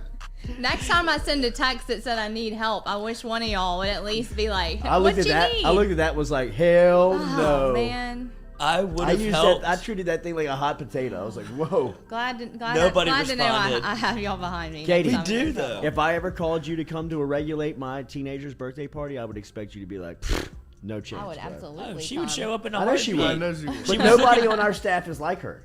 I know. That's why she's here. She's got a kind heart. You But know I what I need mean? y'all sometimes. She's I probably need saved y'all. everybody here from getting fired at least once. At least, including me. All right, stick around here in a couple of minutes. We're going to talk to Billy Embody. If you have recruiting questions about FaceTime this past weekend, I wish we could. I wish we could. We're working on too. it. I got a call into the Roadcaster on Twitter. I see you. You Did they see responded. you? They did. Thursday they ghosted me. Sunday they got back to me. Sunday? I sent back the. Respect the grind. Does anybody work here? Ooh. Ooh, Double yeah. text. I did. I double texted him. Yeah. I saw the check mark. Down bad. Might have video calls coming. Okay. There we go. Okay. Threaten him. I did. Lloyd. I Play, love They're that. Australian. I know how to play that game. Play Crazy X on them. Yeah, I'll box the kangaroo. Dingo took my baby. All right, what else did we miss from the weekend? I feel like we talked Joe about Burrow? it. Yeah, I mean, Bunch how, of how, many, football. I still how miss much him. can we shine Burrow off Did here, you- for God's sakes? Did I'm you limping. You're not the only one. You and Jimmy But G. not, was it 8 or Lord. 9 sacks? Well, I got sacked No, 9 times. no. So what are they going to do to Girls start or protecting sacks? him next year? Like what are they? They're gonna have do? to draft it. They're gonna have to draft offensive linemen. They're gonna have to pay I can't believe attention that this to is the allowed. offensive line. Well, I mean, He likes getting sacked. if you're, I mean, that's dangerous If you're after a while. cringing when he gets sacked, what do you think the Bengals ownership is doing every Exactly. time he gets crunched? They're probably like, Exactly. oh my god. So crunch the numbers. Like, why aren't they doing something? Well, did you want Crunch. Jamar? Well, yes, I know, but they got to protect Joe Burrow. Like, what are you doing, It's right? just year 2. I don't think they expected him to be in the AFC title game. Well, Not at he all. is, I so- think, the season was going I think they expected him to be at home by this point. So They they're thought they were like, going to have another yeah. top 10 pick. Well, I mean, as long as they look, pay attention to it in free agency and draft offensive linemen, and this is something that you can really take care of pretty quick. If you focus on changing a position group in the NFL, you can do that. Mm-hmm. You can pick up 1 to 2 free agents and draft one, and the next thing you know, your whole unit's turned around. Mm-hmm. Like the entire outlook of the position group But is, you know what I mean? You know what I mean? All right, that's the show. Wait, but have you seen? I know this is a little bit fanboyish, but whenever he gets sacked, have you had a player that you're kind of like, oof? No, he Every just hops time he up. goes Yes. down, though, Yeah, because I'm yeah. actually concerned for his health because I want to see him play. I am. I mean, Yeah. the only other saying. person I watch play like that is Jordan. Like when Jordan, like like when he gets hit, when he falls, you're like, I like hope he Michael gets up. Jordan or No, your my kid son. Jordan? Oh, Oh, I thought you were talking about Michael me Jordan. too. No, like I mean, my son. Like you, probably Max. Yeah. You know what I mean? Like every time he falls, you're like, get up. You know what I You mean? better Like get let's up. see you get up. I mean, just or you're, shit. You know what I mean? Like when Burrow gets hit, you're like, Lil J ain't going down, dude. He's out there shooting 30-footers. coming after you, Where'd the coach. range come from? I don't know. Driveway. Pool? Driveway. Katie's pool? Did y'all talk yet about the NFL versus college overtime rules? Did y'all talk about little that bit. yet at all? A little okay. bit. It is a topic What's of like the conversation. what do y'all feel like? Josh Allen has to get the ball in his hands. You got to let him touch it once. I mean, if you're first off, the NFL is run by the ad dollar, and if you're an advertiser, this morning I'm calling and saying I spent all that money on that game and it was epic, and we got great promotion and great endorsement from it.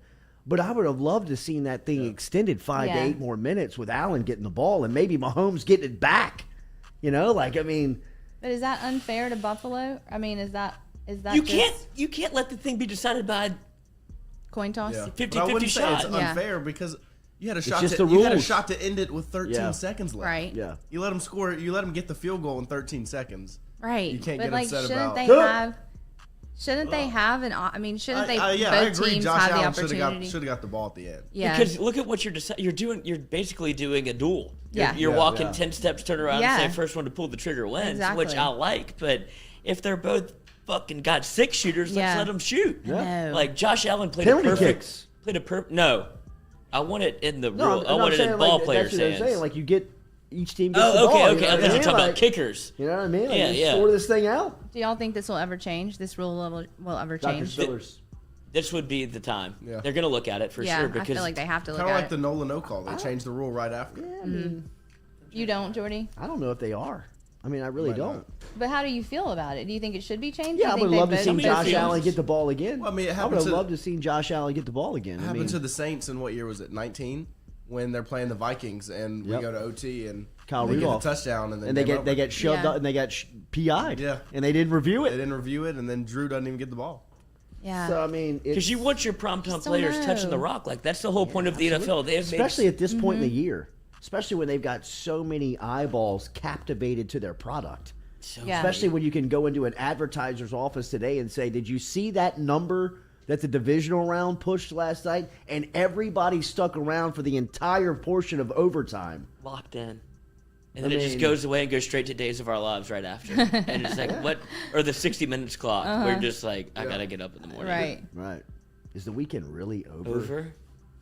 And the weekend crunches with the Sunday night show. Love that. Yeah. Speaking of overs, smash the over Of for Bills.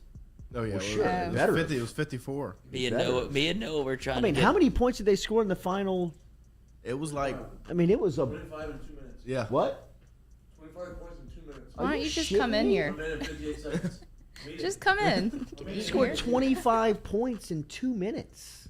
They scored I mean, in that, 13 seconds. That's what I was talking about this morning. They're like Golden State. Yeah. And this isn't just Kansas City. This is the game. But I both of them. mean, I wish I could have been watching that with y'all. 'Cause just my reaction Kansas alone. City. I mean, they are just a wagon. The pass that Allen threw down the seam, though, in my opinion, was the best That one. was unbelievable. Oh, I mean, it was a Unbelievable. laser. I mean, It was. Laser. That ball never came 10 feet off the ground. Jeez. I mean, And it traveled Could have from, knocked a midget out. from the Lloyd. from the 16-yard you line. can't say that. From the Small 16 person. from Allen's 16 to Kansas City's 25 was the ball in flight. That was unbelievable. That's crazy. How I mean, fast do you think you threw that thing? I mean, have you seen the camera angle of just him, where they keep it on him after he Yes. throws it, and when Gabriel catches it, no, he gives like the two shoulder shrug, that Yeah. confident, Yeah. like I just put a seed on this cat. He did. If you don't catch this, you don't have a he choice. put it like right here, and as soon as he lets it go, he gives one, and then when he catches it and like gets a touchdown, and like the place is going, he gives another like, I'm a bad motherfucker. Yeah. He's a You know football what I porn mean? star. He should right, have. absolutely. Yeah. Look how big this is. Look how strong my arm Yes. can be. Right, It's right. unbelievable, Did and you he see- flexes that muscle. Did you see Gabriel Davis? It was the touchdown, Who? the fourth down touchdown to Gabriel Davis. The fourth down touchdown. He gave this Davis. guy a little outstep and then went, Yes. and the dude, Dude fell. fell. It looked so aggressive It that it did. looked like he got shoved because he just and He then did. flew It was backward. Justin Jefferson type. Yeah, it was. I mean, Gabriel nasty. Davis, I'm telling you, dude, this guy is waking up this morning, and he's probably a little mad he that didn't they wake got up. beat. He's- But this dude is like, my life has changed. I mean, Who's my agent again? yeah, right. Fire him. I want Boris. So Pay me. Give me to Cincy. Yeah, could they right. change those rules maybe for somebody just said that in your playoffs, like just for playoff games? Oh, that would be electric. It would. I think Possibly. so. Well, they did change the rules essentially because you can't tie in the playoffs. Yeah. So why don't we just So why not, keep this right? thing going a little bit? Yeah. I would have loved to see them do the 7 overtime. Yeah. What's Does he have a happening? ring back? He does. No way. What is it? He does. It's just like a news information or something? Or an ad? Sounds generic. But Yeah, was it that a kinda tune? did. Yeah. I mean, I don't know. That doesn't exist anymore. Is he Bluetooth MP3 into his phone? Do you remember that when you could Bluetooth, like somebody could send you a Yes. ringback I tone and you'd be love like that. cruising down the street in my Yes. 6'4", I was so rocking excited the beat. about that. Oh, wow. Wait, do it again. Call All him right, real hang on, quick. hang on. I gotta put him on Bluetooth. Hang on. If he answers, it's gonna be Yeah, this is- awful. Well, yeah. We've built I don't it really up. want to talk. while I try to connect you. Okay. You reached Billy on my cell phone. I'm sorry on my. So is he just sending you to voicemail every time you call, essentially? This is like the third or fourth time now. Billy with Gabriel Davis. Stetson Bennett. Ooh, Steady. Yeah. he sets him. Steady. JT's like, I'm out of here, bro. I'm out of here. Where's Billy he going? Embody. There we go. FaceTime? Is he FaceTiming you? No? No. Answer. Go ahead. Thank you. Yeah. We're ready. Proceed. Bill, good morning. Good morning. How are you? We're live. What's the ringback tone?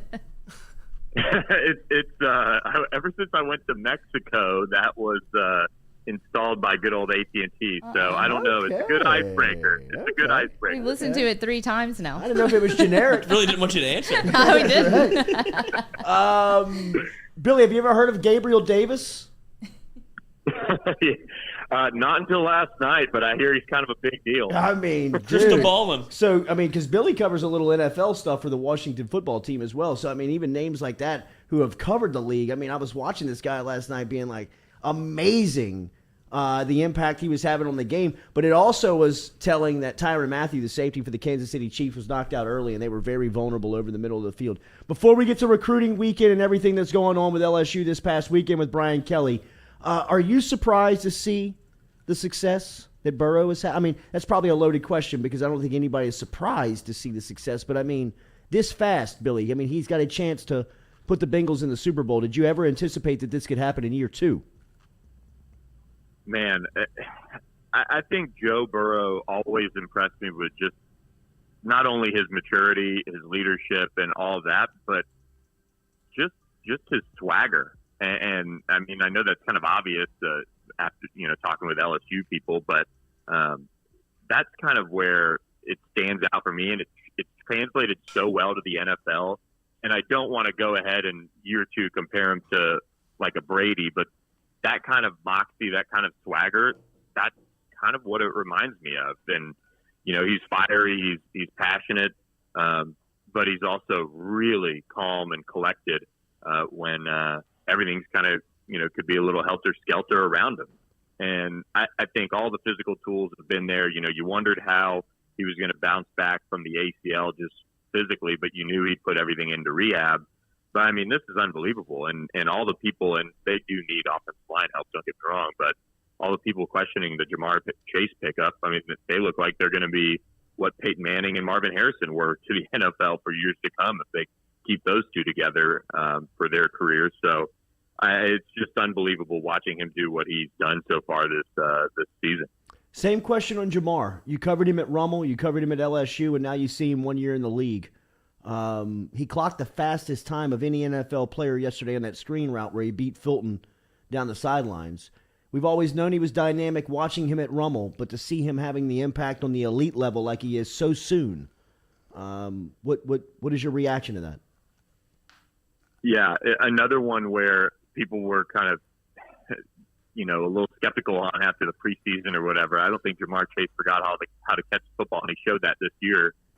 But his competitiveness, that's really what I think is putting him, into that elite level right off the bat in his career. And it's the same with Justin Jefferson and quite honestly, Devontae Smith too. Sorry to bring that, an Alabama player into this too, but it really is what separates those guys from the rest in terms of their trajectories is how hard they work at their craft and being able to get off press, being able to get open on top of their physical skills. And Jamar is always, in a way, kind of felt a little disrespected here or there. You looked at him going into his senior year, and all the talk was always about Terrace Marshall going into that recruiting class. And Jamar Chase really exploded in that offseason and became a five-star prospect and ended up being the number one player in Louisiana. And that he's just always had that motivation to him and on top of the physical traits, like I mentioned. And, after his freshman year at LSU, he played and he got in some games and did some good things. But, he exploded in that 2019 season. And I think, again, another kind of motivation was that freshman year. And then, obviously, he just spent his entire offseason and opt-out year working to be at that elite level and to show people that taking a year off was, the right move for him long-term. And it's just always been that competitive nature to him. And I think that's why he's a ball winner. I think that's why he's going to be one of the best receivers for years to come.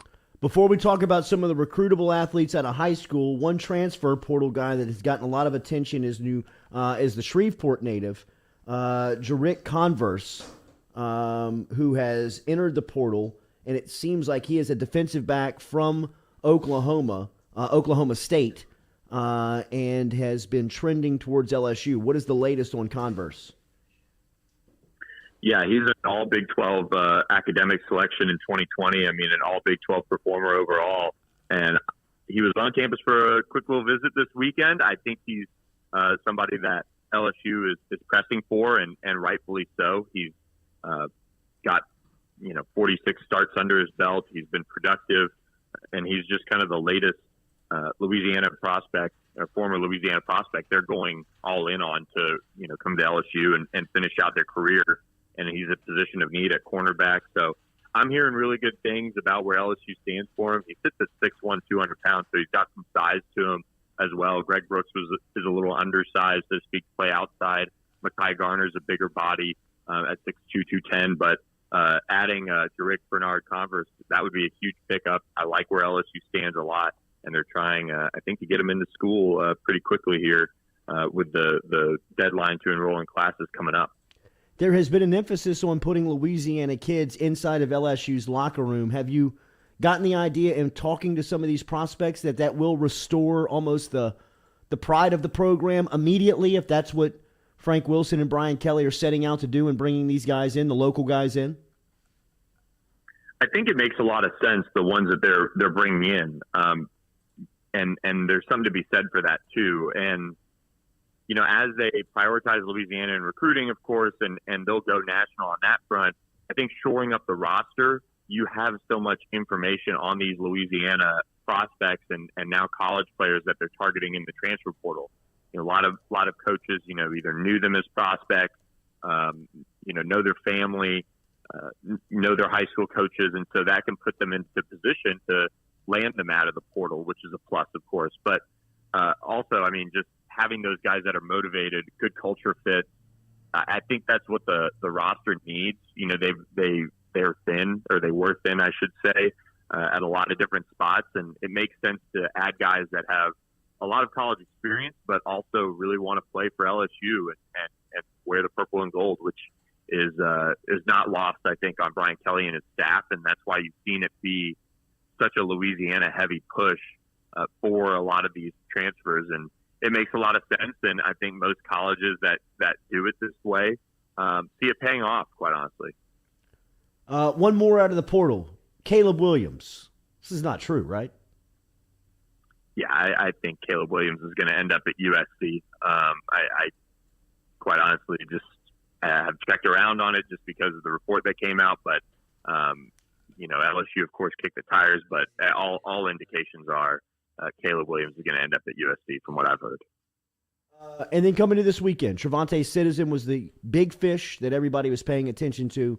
Southwest Louisiana running back at one point was committed to the Tigers, but it looks like Cadillac Williams and Auburn have done a tremendous job of recruiting him during this cycle. It's a couple of weeks to signing day. Where does LSU sit with Citizen after having him on campus officially? I think they made a big move, and I think they were starting to gain momentum going into the trip. But Trevonte is kind of he needs the relationships, he needs the trust, and that's where I think LSU made a really good move here, and the staff that stayed on during the coaching transition did a good job talking with him and continuing to keep him feeling like a priority. And then, Frank Wilson comes in, and one of the first guys he went and saw was Trevonte Citizen and started building that relationship. Cadillac Williams, like you said, has done a good job with Auburn. But I like where LSU stands here a lot after the weekend. I think a lot of the questions he had maybe were answered. And it was a weekend that I would say was probably a little bit of an eye-opener for him, getting a chance to be around Brian Kelly and his staff, see what the plan is for him. He met President Tate, which is, shows how much of a priority he is for the staff. I think Frank Wilson did a really good job. I think right now LSU sits in the driver's seat. You mentioned Frank Wilson a couple of times. How big of an impact has he made already? How clutch was that for Brian Kelly to get him back to LSU's campus? They're really clutch, and I think not only from his ability to recruit, but just his ability to add credibility to what Brian Kelly's message might be. It's one thing to, and we've kind of heard all the outsider stuff, but Brian Kelly coming in as a new face to the SEC, to Louisiana, having somebody like Frank Wilson, Cortez Hankton, Brad Davis, a lot of those guys on staff, saying this is a guy you should want to play for. This is a program that you're going to want to be a part of. I think it'll just really, really help them on the recruiting trail. It'll help them once they get the players on campus and with the current players they have. It was a really big deal to get Frank Wilson to come on in. And again, I mean, he's a veteran coach. He's been a head coach. It makes so much sense for them to have him here, and it's really working out well so far. It was Trevonte Citizen and a bunch of guys in the future of 2023, including Jaden Alsbury, the linebacker from University High, who looks like he's going to be a 5-star during his recruiting cycle. How did the weekend work for Alsbury? Yeah, Jaden stopped by for a quick visit and got a chance to do the photo shoot, meet the coaching staff and really start to build that relationship. I think Jaden, even, during the early goings of his junior year, was probably a guy you circled as potentially going out of state. And, he's kind of, been enamored with the likes of Notre Dame, Ohio State, honestly, some of those schools up north. And I still think those are going to be factors in the recruitment for sure.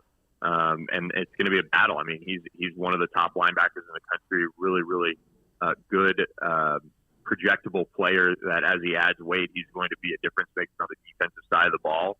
Obviously, the LSU ties are there. I don't think LSU just had enough time to overcome coming in late with a new staff to land Austin Osbury, but I think with a full year really to recruit Jay Osbury, they'll have a good shot. and this weekend was a really good start for him to come through campus and see what the new staff is like and start building those relationships. It's going to be a battle, but they did make a really good impression this weekend. Jakeem Stewart is a 8th grader defensive lineman in New Orleans that is 6'7", 275 pounds. That's amazing. He is leaving his New Orleans school after this year, and he is going to IMG Academy starting as a freshman. Rarely do you see the athlete that IMG Academy takes from their freshman season on. We've seen guys come in and get cherry-picked during their junior year, their senior season. But what do you know about Stewart? I know LSU was very early to offer this enormous underclassman. What do you know about this kid? This is kind of the crazy part of recruiting where you can sometimes get an 8th grader or a 7th grader to get an offer, and you have to follow this guy for 4 or 5 years. Yeah, you're exactly right. And quite honestly, I met Jakeem in the spring when he went through the Under Armour regional in Dallas, and he was already playing with the big boys, so to speak. But he's certainly a guy that looks like he belongs with the big boys. I think this is a good early offer. Somebody who's going to lead the state of Louisiana. It sounds like play high school football for IMG.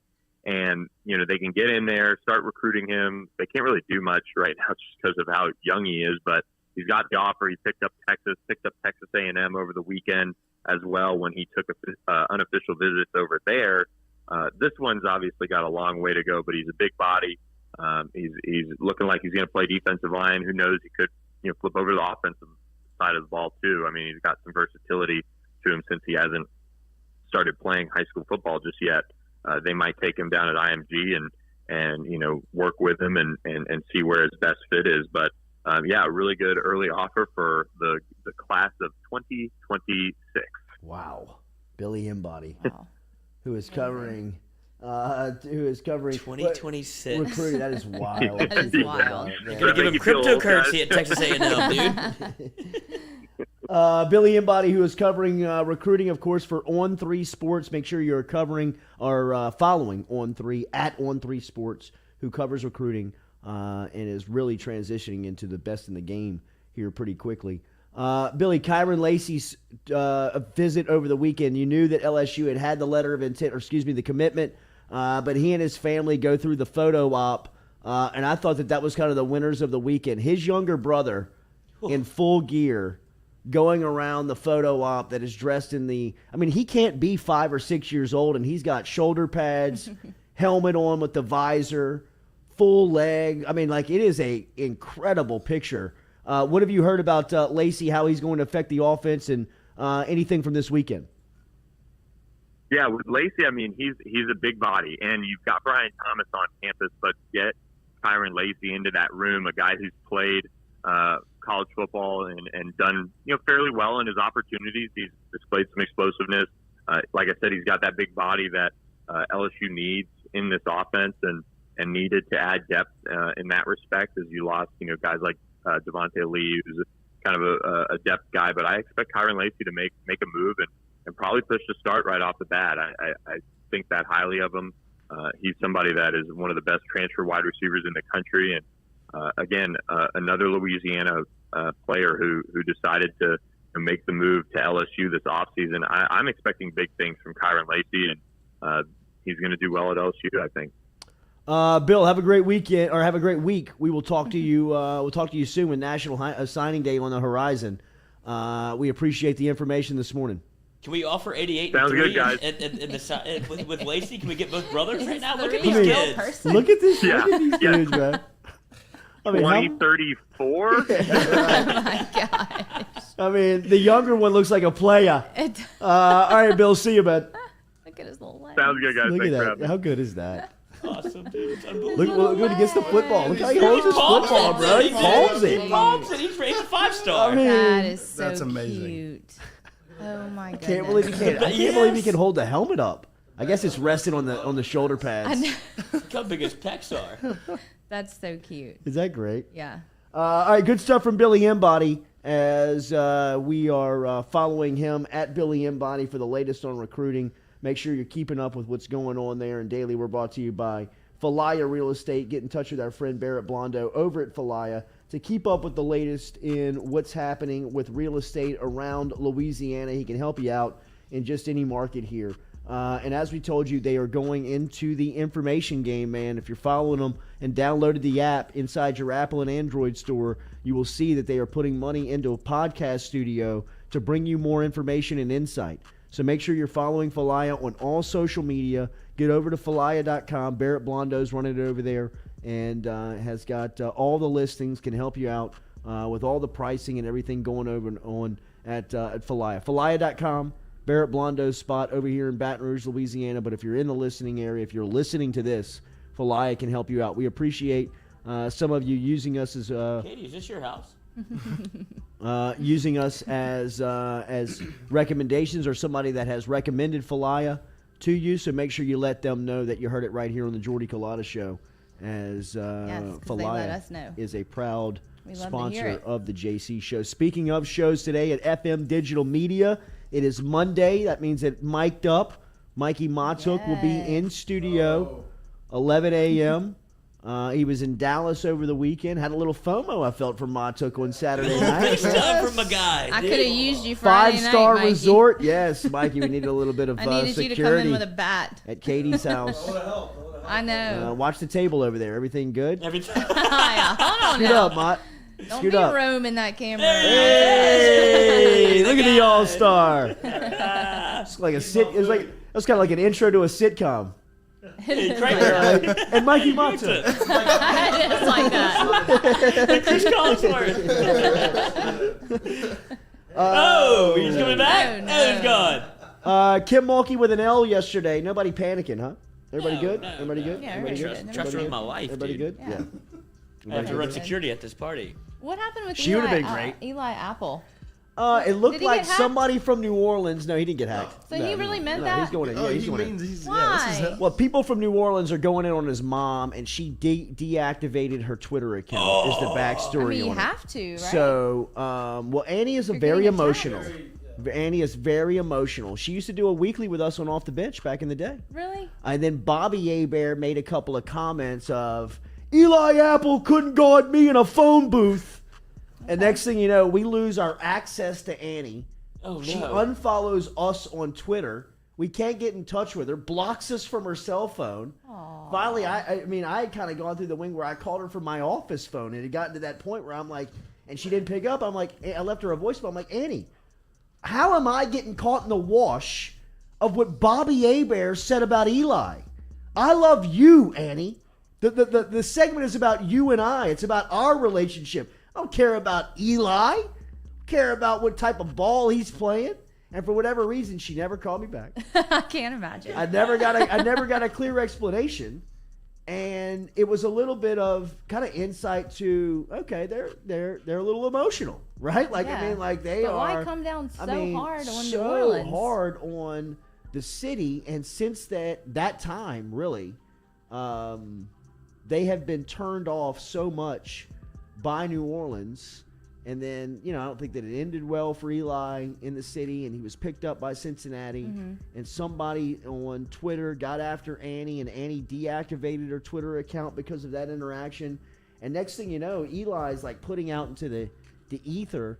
I don't know which fans I dislike more, the Saints fans or the Giants fans, which is such a juvenile question to ask on social media, Really right? is. Like, I mean, so you want this smoke, like you want to engage, like Right. obviously, like you're looking for confrontation. starting This is the Sunday after they win the AFC divisional round or in the AFC championship That's game. the confusing the Bengals part. are like, bro, like what are you mad about? Well, I know. Why Like, are you why mad? would you be mad right now? And then this kind of escalates into talking about some of the food. He says that Sean Payton's going to be gone. They're not going to have a quarterback. Our brains are rotted. And it's like, That's probably Heads are true. falling off. well, I mean, I thought that the criticism on the city's smell was probably a little legit. I mean, Well, if he's been to New York, then you really can't criticize No, New Agreed. Orleans. Did you see those rats running Agreed. out of the trash Agreed. this weekend? Agreed. it's more of a peace smell. The in New last Orleans. time Best city in the world, the New last York. time I went to New York, it was for Burrow's Heisman. Oh, you remember going? in 19? I remember a little bit. I remember the stench. I remember the a little stench. I remember the smell. Yeah. I mean, it was so bad within the city of New York, you couldn't really eat at a restaurant. From my point of view, like people were like, I don't smell it. I'm like, you got a good nose, smell it, bro. Like, this thing smells, it smells rotten. I mean, the whole city smells decayed. Putrid. I mean, like, there was rats running in the streets. Like those rats you were talking about. I mean, it's the first time I'd ever seen kind of like, and I've been to the Quarter, been to like the back part of the Quarter, bro. I mean, like the corners of the Quarter that you try to stay away from in sunlight. Yeah. You know what I mean? Oh, it's light out here today. And have not seen the rats. I mean, I've seen rats in New Orleans now. Hold No. on. And I'm not saying that. I'm not saying that they don't exist. Yeah. But I'm saying like in the functional part of New York, like downtown New York, where people are moving all day and night. Yeah. I mean, there are just dog-sized rats running the streets. I mean, they look like chihuahuas. Well, they're not scared of you. They're like, no, not at all. They run that city. Yeah. I mean, I saw one running down with the street with a slice of pizza in his mouth. I mean, it was like he bought it. And a backpack on. Yeah, I mean, it was like he bought it. $1 slice. One bite. Gold glasses. Was it this rat? Mikey, what we got coming up on Mic'd Up today? Who's the guest? Do we know? Will Harris coming in the studio. Whoa, bro. Speaking of swinging a big bat. Last minute guest. Well, that's a good one. Yeah, Nick Castellanos has been working out, so he can't come in. Will Harris. Look at this. Oh my gosh. Little pizza. New York, dude. What are you doing? Little pizza volleying. That's Eli Apple in the fan base. There's your meme. That is hilarious. No, they're sharing. Look, they're lot to choose from. Lot to choose from on the thumbnail today. They are in a delicate spot in the city. But yeah, it just seemed like he really went off for somebody who should be happy. Like, what are you doing? Yeah, very much so. Like, why would you be mad right now? The only thing that really grossed me about New York when I went was there was somebody eating a sandwich on the subway, hand on the pole, and just right straight. That's the norm, though. That's the cleanest thing you're gonna see. I know, and it blew my mind. I was like, my buddy who lives there was like, that grossed you out? I was like, dude, not a lot grossed me out, but what's on that? That's pretty gross. That's gross. I wouldn't do that, and I do a lot of things. Throwing my nuts on the table many a night. Yeah, shout out Sarah. Come on, baby. Come on, baby. No whammies. No whammies. No whammies.